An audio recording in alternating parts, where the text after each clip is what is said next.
Hi everybody, it's your old pal Chuck, and I'm back with another review. Today, we're taking a look at from the G.I. Joe Valor vs. Venom line. This is the Tele-Viper. Now, like many of the Joes and Cobras from this era, the Tele-Viper was available in many different packs, single carded, double, 2 packs, 3 packs, box sets, with different accessories. For those of you keeping track at home, this is the single carded version. Um, I also want to mention right off the bat. Oh, I'm sorry, that's the other another figure. But the O-ring is a little tight or a little off, and it tends to pull the wet torso of the figure to the side. The Televiper does come with a nice little assortment of accessories, which we'll get to in a moment.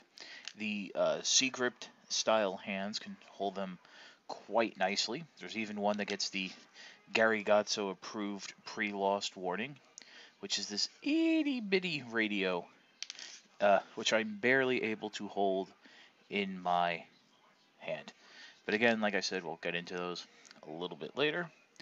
And I do want to focus in on 2 accessories that you actually have to attach. Now, in the 2-pack version, there were some nice instructions. The single pack version, which I think was available at Dollar General, does not. First, you have this earpiece, which pegs into a hole in the side here of the helmet. Did I ever tell you that when I was younger, the original Televipers, for some reason, I believe that they actually had microchips in their head, and like the helmet was attached to them. It's kind of weird.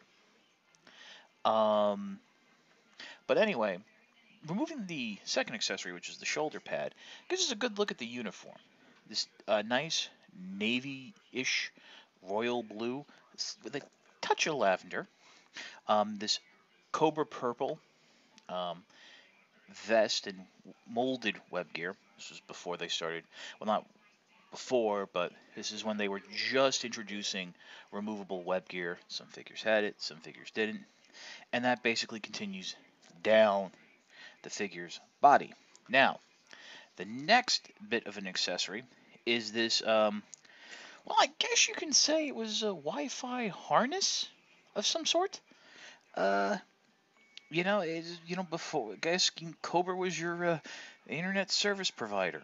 That would be kind of cool if they ever want to redo the whole G.I. Joe story. Cobra does the internet, but there's 2 pegs holes in the back and in the front of the figure's chest that it just slots into.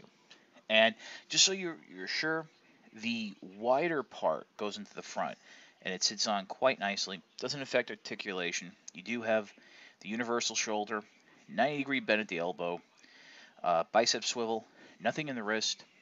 You do have that waist articulation, but remember, on my figure, the O-ring is a little tight, so it makes it lean a little.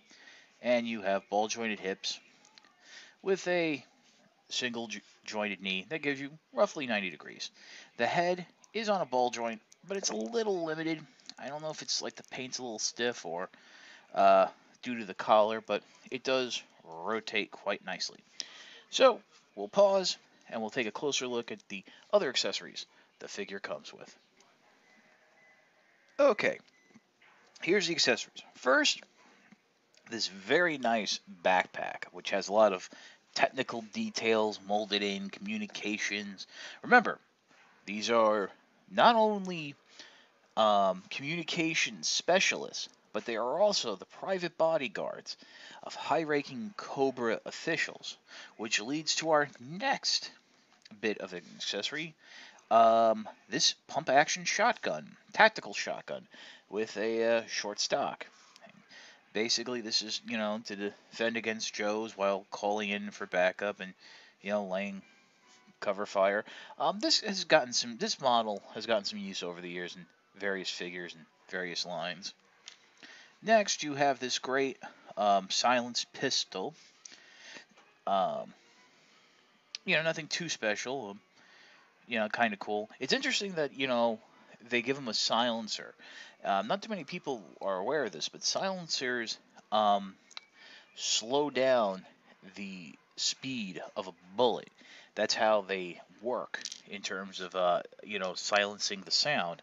So you actually have to be in a much closer proximity to get the same effect as you would without a silencer. And then the smallest accessory is this little radio. Let me bring it on in here. As you can see, there is some very slight molded detail. Unfortunately, there's no place for this to peg on to the figure. There is a slot in the back of the backpack that I stick it in, but it oftentimes falls out. Definitely, this gets the Gary Gatso uh, pre-lost warning. Um, Unless you're going to have your Tele-Viper in a static pose holding it, I would leave this in the package. The Tele-Viper is an okay figure. It's not one of the best I've encountered from this era of Joe history. Um, I think I tend to prefer the original classic look to the Tele-Viper. Um, if you're kind of on the fence about picking it up, I would pass unless you find it in a set or a lot with other figures that you'd like. You can never have too many Vipers, and it's always worth, sticking into a turret or the back end of a HISS tank or some other mass troop transport vehicle.